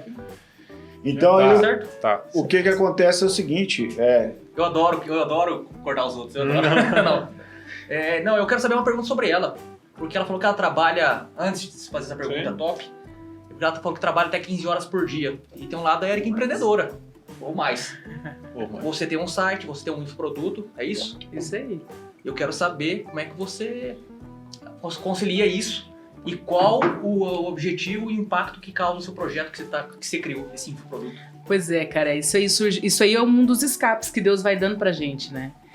Imagina que você tá trabalhando dentro de uma população em situação de rua, você tá quase surtando, e você fala assim, não, vou partir para outro lado, vou começar a aprender uma outra coisa. E foi quando eu comecei a aprender um pouco mais dentro do marketing digital, dentro de produção de conteúdo no Instagram, e eu fiquei ali pensando o que eu faria, porque eu não queria levar para o Instagram aquilo que eu já faço na minha vida no dia a dia. Eu queria fazer uma coisa diferente, queria trabalhar com mulheres, por exemplo.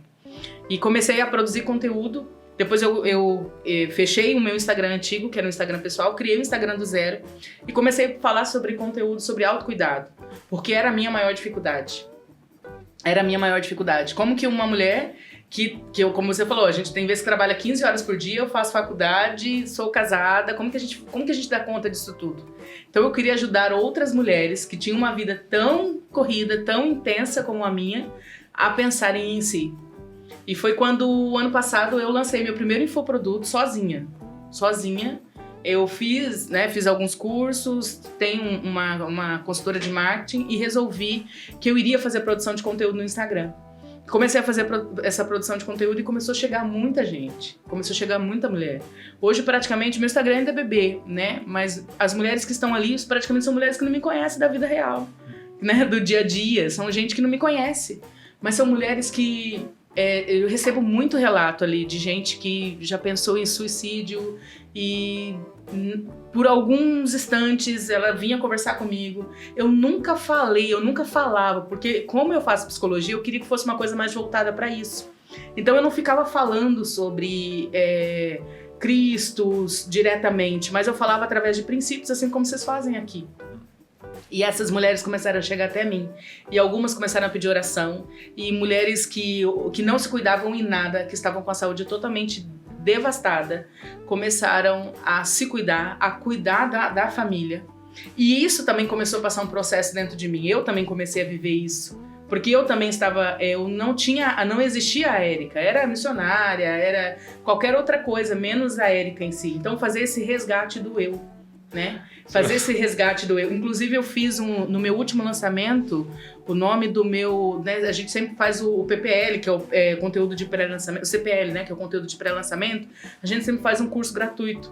E o último curso gratuito ele chamava Me Trago de Volta. E foi uma coisa muito doida, porque as pessoas achavam, principalmente as mulheres cristãs, ela tem uma dificuldade com isso. Porque ela acha que, porque ela cuida das pessoas, ela não pode cuidar de si. Que é egoísmo pensar em você. E eu vinha totalmente contra aquilo, batendo totalmente contra. Então, como que eu faço os lançamentos? Eu geralmente faço na época de férias, porque o lançamento é muito intenso, são 45 dias trabalhados, assim, intensamente, e geralmente eu faço tudo sozinha, porque eu não tenho grana para poder... eu não tenho grana para investir. Ainda. Então eu faço as minhas artes, eu que faço, a estratégia sou eu que faço, e vou bolando aquilo ao longo do tempo, né? E aí eu geralmente faço em janeiro e julho é a época que eu geralmente lanço. E vou produzindo conteúdo na medida com que eu vou conseguindo. E além disso, hoje, para poder auxiliar no meu sustento como missionária, no nosso sustento, eu ainda faço produção de conteúdo para algumas empresas, para alguns profissionais liberais. Freelancer. Mas geralmente esses daí eu só pego por indicação e pego bem poucos também, porque a gente não tem tempo. Mas já fazendo um pouquinho de cada coisa. Só tem 24 horas. Só tem 24 horas. Sabe o que eu tô rindo? Ela começou a falar assim, não, então porque eu montei outro negócio, porque eu não queria fazer a mesma coisa que eu já tava fazendo no dia a dia, que era cuidar de pessoas. Aí ela foi pra internet pra cuidar de pessoas também. Eu achei que você ia falar que você tava, tipo assim, montando um jato. Sei lá. Mas comecei a vender carro. Mas eu acho que aí volta, né, o assunto principal. Quando você nasce pra servir, você serve onde você estiver, o que você estiver fazendo, cara. Sim. Você serve no que você estiver fazendo. E o relato, a quantidade de histórias que eu recebo no direct de mulheres que... Tipo, de mulheres que são mulheres... Vamos supor, que tem referências em alguns lugares, mas que não tem coragem de se abrir com ninguém. E talvez por conta da minha história, por conta de todo esse trabalho, vem gente que tá muito mal e vem, fala comigo, e vem, começa a desabafar, enfim. E o pessoal fica, quando é que você vai se formar? Eu quero fazer terapia com você e tal. Mas é que na verdade também, né, Érica? Você é uma pessoa que inspira e transpira confiança. Não tem como a pessoa olhar pra você e ouvir você e não E eu acho que assim, foi um instrumento de Deus, sabe? Foi um instrumento pra mim também. Porque foi exatamente nesse período que eu também comecei a pensar em mim, que eu também comecei a passar por um processo de autoconhecimento mais profundo. E foi quando eu optei por fazer pela cirurgia bariátrica, que tem 6 meses, vai fazer 6 meses, que eu e Felipe fizemos, né? Então eu fui passando por todo um processo. E eu acho que, e hoje no Instagram eu falo um pouco mais sobre isso, né? Sobre como essa mulher consegue se cuidar mediante uma vida muito corrida. é como ela consegue fazer a prática do autocuidado. E a primeira vez que eu fiz o lançamento, eu tava bem obesa. E chegou um cara dentro desses grupos de marketing que a gente participa e me disse que não existia uma mulher obesa falar sobre autocuidado. Então eu acabei trazendo muita mulher obesa para perto de mim que começou a ressignificar o autocuidado. E aí eu sempre falo, eu fiz cirurgia porque eu quis fazer, mas eu faria autocuidado até se eu fosse a Peppa Pig, não importa. Porque as pessoas precisam ressignificar o que é autocuidado. Autocuidado é falar não, autocuidado é você servir a Jesus também. Então existem várias formas e eu comecei a fazer essa ressignificação, né? E também comecei ali a falar dentro do Instagram um pouco sobre esse processo da cirurgia bariátrica, mas sempre voltado para o autocuidado. Nunca como uma fuga, nunca como algo assim. Então a nossa vida hoje, a minha vida hoje, ela tem essa pluralidade. Tem algumas pessoas do meu Instagram que nem sabem dessa história com a pessoa em situação de rua. Mas eu nem sabia dessa parte. Dessa outra, viu só? E olha que eu te acompanho, cara. Pois é.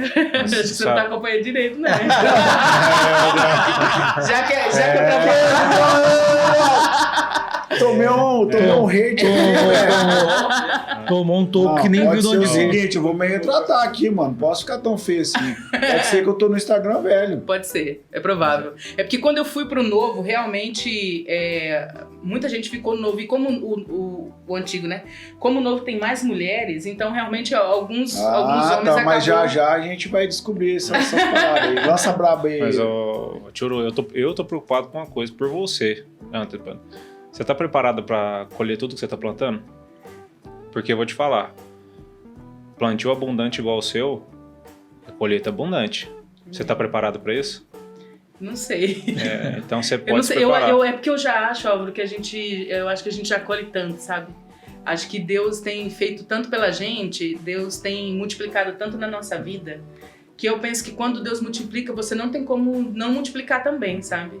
Então, o que eu vivi, a experiência que eu vivi de cura emocional, de vivência emocional, eu não podia ficar com isso guardado pra mim. E realmente, quando eu comecei na internet, essa era a intenção. A intenção de mostrar para as mulheres que elas podiam. E não é um empoderamento doentio, eu nunca quis isso. Mas eu queria dizer para elas que elas podiam, que elas conseguiriam. Então, ver mulheres simples, né, que às vezes têm muito pouco, como eu também tinha pouquíssimo dinheiro para poder investir em autocuidado. Então, às vezes eu penso que a gente recebe tanto, por isso que realmente eu não sei, eu nunca parei pra pensar nisso. Vai receber mais ainda por isso ainda. Quem planta muito... Porque não tem, por mais que a gente não queira, ou a gente ache isso, aquilo, a lei é lei, né? A lei no reino de Deus, ela não tem como a gente fugir. Então, assim, enquanto você tá falando aqui, eu tô pensando, cara, será que ela vai dar conta de segurar tudo? A rede, segurar a rede. Exatamente, você vai ter que chamar bastante gente pra te ajudar. Eu acho que quando... Só você e o Felipe não vão dar conta, hein, Felipe? Amém. Se a gente puder multiplicar na vida das pessoas, né? Eu acho que quando eu vi essa passagem bíblica, realmente eu senti isso, né? E eu senti que hoje, na nossa unidade, a gente já consegue fazer isso. A gente já consegue transbordar na vida da cidade. A gente já consegue transbordar na vida de outros homens ali. E são essas histórias que fazem com que a gente continue a nadar, né? Continue a nadar. Mesmo quando dá vontade de desistir. Que é sempre. Isso aí. Érica, vamos lá. Irmão, vamos lá, porque essa cara tá louco, mano. Troço vai indo assim, mano, mas não vai faltar oportunidade pra gente estar junto de novo. Ó, Érica, massa demais. Contou tua história aqui, bacana, do começo ao fim. História tua, a do Felipe agora junto. O Felipe também deu o relato dele aí também, que foi difícil de engolir aqui, hein, cara. Pegou, pelo menos você pegou no contrapé, mas de verdade. Mas a gente sempre tem essa pergunta por conta... A gente percebeu o que você faz, o que você é apaixonada, né? Qual é o teu propósito e tal. Só que você não parou pra falar da Érica.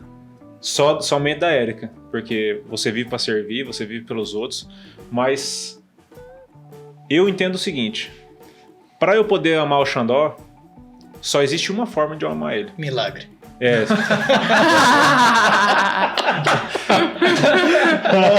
A parada tá ficando séria. Mas sério, contaminoso, não, impossível, né? Eu vou ter que trocar de referência, não. E aí? Pra eu amar o Xandó, só existe uma maneira de eu amar ele.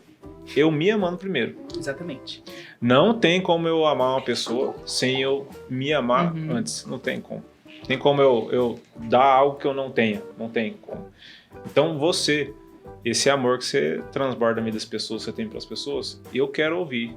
Quem é a Érica Tchuru, de fato, de verdade, na íntegra? Esquece um pouco agora Cristolane, esquece um pouco agora Missionário, esquece um pouco agora. Quem é a Érica? É engraçado que meu primeiro Instagram se chamava Tchuru. Depois eu fui pro outro Instagram, eu queria colocar outro nome, até que um dia Deus falou ao meu coração que o nome do meu Instagram, ele deveria ser Sou Érica Daiane. Esse é o nome do meu Instagram hoje. Caramba, hein? Esse é o nome do meu Instagram.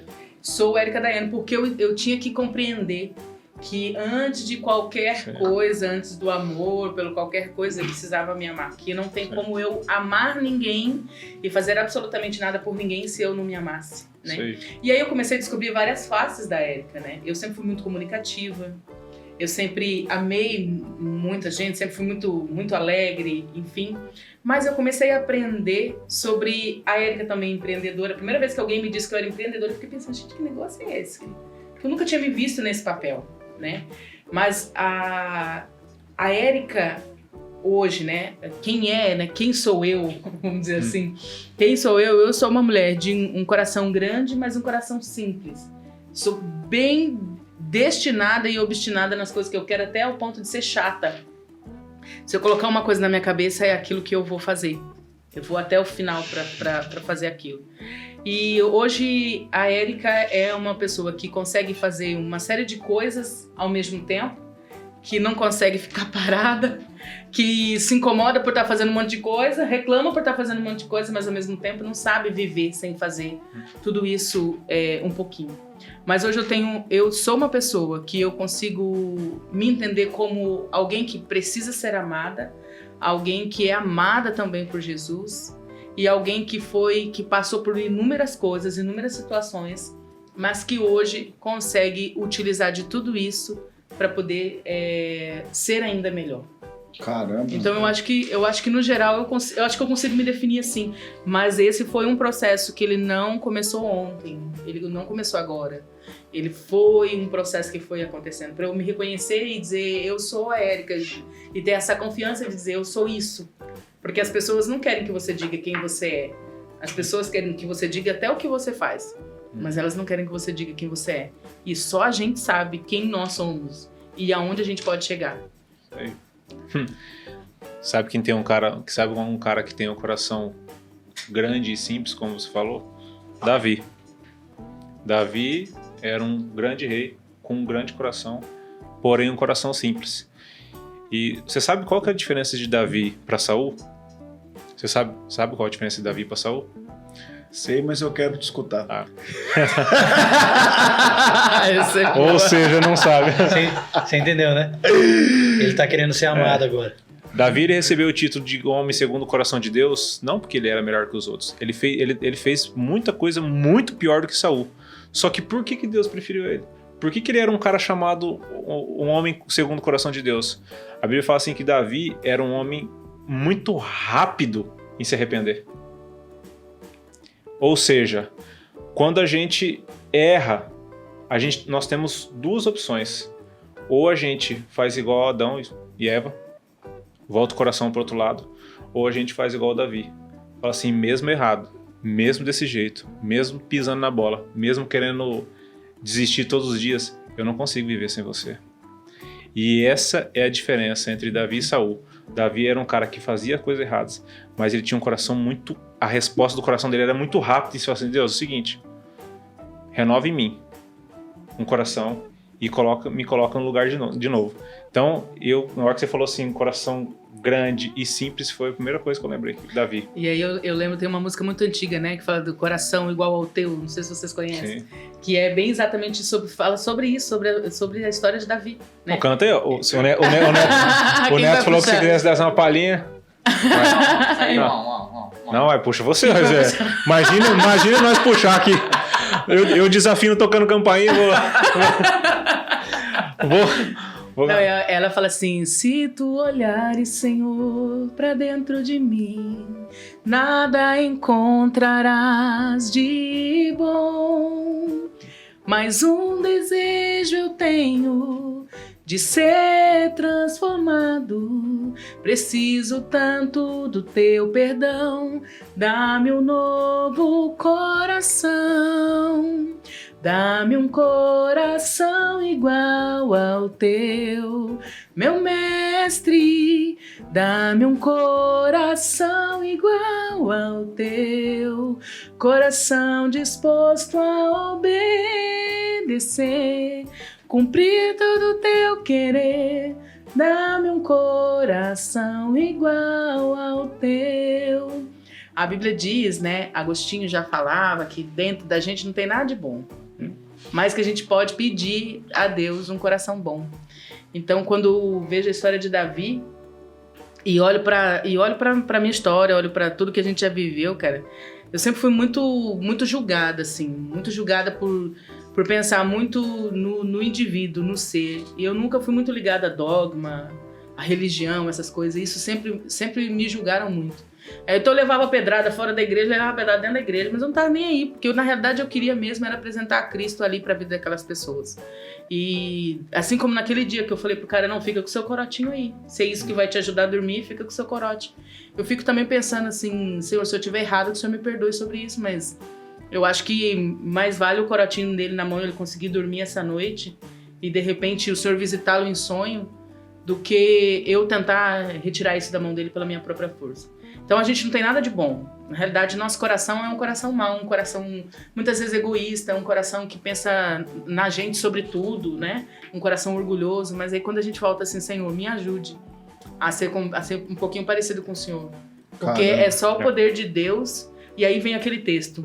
O poder do Senhor se aperfeiçoa na nossa fraqueza. Todo dia a gente tem vontade de desistir. Todo dia a gente acha que não consegue. Na realidade, a gente não consegue mesmo. Mas todo dia o Senhor vai lá e capacita. A Érica, que saiu daqui de Maracaju há quase 6 anos atrás, completamente não é a mesma de hoje. Mas não foi porque eu fiz PhD, mestrado e não sei das quantas, embora eu tenha estudado muito nesse processo. Mas, principalmente, foi porque Jesus me colocou em lugares que eu pude aprender. E que eu pude ser diferente. E que eu pude aprender com Jesus como fazer as coisas. Que, na maioria das vezes, eu não sabia. Mas Deus me ensinava. Mas, e assim, essa é a graça da vida. Essa é a graça da vida, cara. Seja mal, mas faça o bem. Como assim, Álvaro? Seja mal, mas faça o bem. Existe essa possibilidade? É o que você acabou de falar. Nós somos pessoas más. Não tem como. É da nossa natureza. Mas, como assim mal? Lá em Mateus 7, Deus, quando vai falar de nós, fala assim, vocês que são maus, sabem dar boas coisas aos seus filhos. Ou seja, nós somos maus. Só que o Espírito Santo dentro de nós, ele nos ajuda a fazer esse bem todos os dias. Nos ajudando a melhorar, eu ajudando você, você me ajudando, o Xandó me ensinando, eu ensinando, você me ensinando. Então assim, seja mal, mas faça o bem. Eu acho que essa é a graça da vida, porque a gente querer dizer que nós somos bons, a pessoa que diz que ela é boa, com certeza essa pessoa está no caminho errado, porque nenhum de nós somos bons. Mas nós somos maus, mas nós podemos escolher fazer o bem todos os dias. Sim, e só para finalizar, né, que o nosso tempo está estourando, a gente falou sobre serviço aqui, cara, e o que vocês fazem hoje dentro da comunicação é uma espécie de serviço, né? É um serviço. Vocês estão comunicando e imagine que quantas pessoas não possam ser alcançadas de repente e comecem a servir e comecem a cuidar de outras pessoas e começam a aprender sobre aquilo que vocês têm ensinado. Mas também existem outras pessoas que estão nos ouvindo, de repente empresários que estão nos ouvindo, profissionais liberais que estão nos ouvindo e que existe sempre uma forma de servir. Então a gente pode servir com a nossa profissão, a gente pode servir com o nosso dom. Ninguém precisa largar tudo como eu fiz e... Mas se Deus também está falando para largar tudo, larga porque você não vai se arrepender. Mas a gente pode sempre servir e a gente não serve a qualquer pessoa, a gente serve a Jesus. É isso que a gente precisa entender, cara. É isso que a gente precisa entender. Seja fazendo uma mobilização para conseguir X quantidade de arroz, X quantidade de feijão. Eu vou atender online. Se alguém quiser atender online lá na Cristolândia, tem espaço também. A gente sempre tem formas de servir. E a gente sempre precisa estar com o ouvido atento. Senhor, aonde o Senhor quer que eu sirva? Aonde o Senhor quer? Não vou fazer por minha vontade, nem por achar que é bonitinho, porque não é não. Mas aonde o Senhor quer que eu sirva? Eu acho que essa é uma pergunta que a gente pode fazer para Deus. Érica, eu acho que você... né? Arrebentou a boca do Moeu nós que hoje que... Isso sim é faca na caveira, né? O resto... Que mulher braba, hein, moço? Brava. Não, mas você não viu quando eu não alguém... quero parabenizar a Erika, não.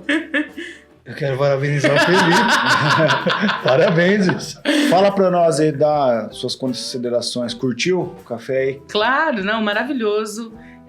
Gente, muito bom mesmo a experiência. Vocês deixam tudo muito leve, muito alegre. Bom, sou suspeita pra falar, né? Sou suspeita, Tá em eu casa. não sou a melhor pessoa pra poder falar sobre isso, não. Mas vocês estão muito de parabéns, continuem com isso aí. Tragam mesmo histórias que possam transformar a vida das pessoas, cara. A gente tá ouvindo muita baboseira por aí, a gente precisa ouvir coisa que transformem a vida das pessoas. É isso que vai fazer E diferença. nós queremos chocar com a verdade, É isso aí. que é o que mais estão distorcendo hoje. Quando alguém vê alguma coisa aqui, cara, você pode ter certeza de uma coisa. A verdade está sendo dita aqui. Uhum. Quem quer encontrar a Érica, Daiane, passa suas redes sociais aí.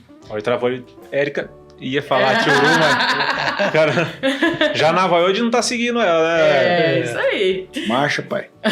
Marcha. Bom, meu Instagram, né? O Instagram onde que eu falo hoje especificamente com mulheres é ou Érica Daiane, @sou Érica Daiane.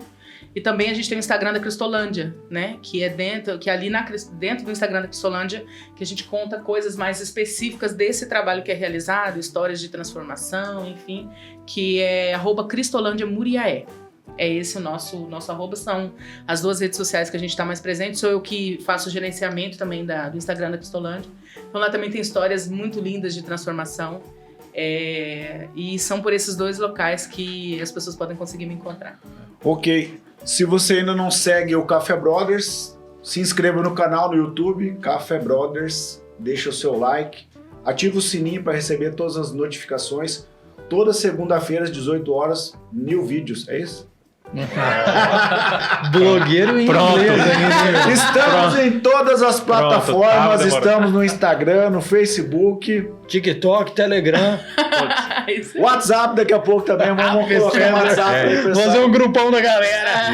E pedir pro Thiagão deixar também o link lá no YouTube, né? Da Isso, vamos- Érica e da missão. Vamos pedir para deixar o link lá na descrição do vídeo, na barra. Primeiramente, ficou bom agora. E o Gostei. Pix, né? Quem quiser soltar o Pix e investir essa semente no reino, né? Chega o pau. Abençoar lá, né? Vai ser, meu Deus do céu, vai ser de quebrar tudo, né? Já Isso aí. tá sendo, né? O que Isso a aí. nossa convidada merece também? Ah, Aquela de olha, sempre. E de pé, né? De pé. E aí vocês me deixam constrangida.